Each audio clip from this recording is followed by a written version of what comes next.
कभी कभी रात के सन्नाटे में एक सवाल बहुत शोर मचाता है। क्या इस घर में मेरी जरूरत मेरे होने की है या मेरी कमाई की है?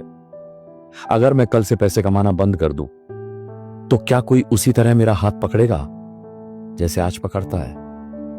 कभी कभी लगता है इस घर में मेरा होना इसलिए जरूरी है क्योंकि बच्चों की फीस समय पर भर जाए, ईएमआई कटती रहे, राशन आता रहे, बिजली का बिल जमा होता रहे, और मैं बस एक चलता फिरता एटीएम हूं जिसके बंद हो जाने का डर तो सबको है, लेकिन उसके भीतर क्या टूट रहा है यह जानने की फुर्सत किसी के पास नहीं है।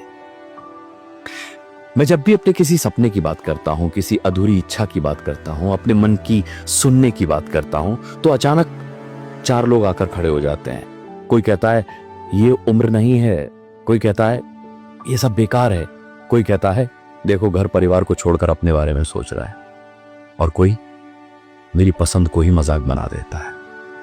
अजीब बात है, उन्हें मेरी दवा की चिंता है लेकिन मेरी खुशी की नहीं। उन्हें मेरी रिपोर्ट ठीक चाहिए लेकिन मेरा मन ठीक रहे इसकी जिम्मेदारी कोई नहीं उठाना चाहता।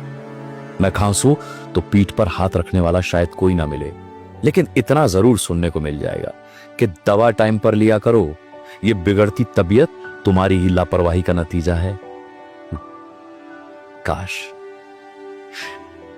कभी कोई भले ही ये ना पूछता कि सालों से कैसे कर रहे हो सब, बिना एक भी दिन किसी को भूखा रहने दिए, बिना एक भी दिन किसी को पैसे की तंगी होने दिए, बिना एक भी दिन किसी की एक भी जरूरत को दरकिनार बिना किए।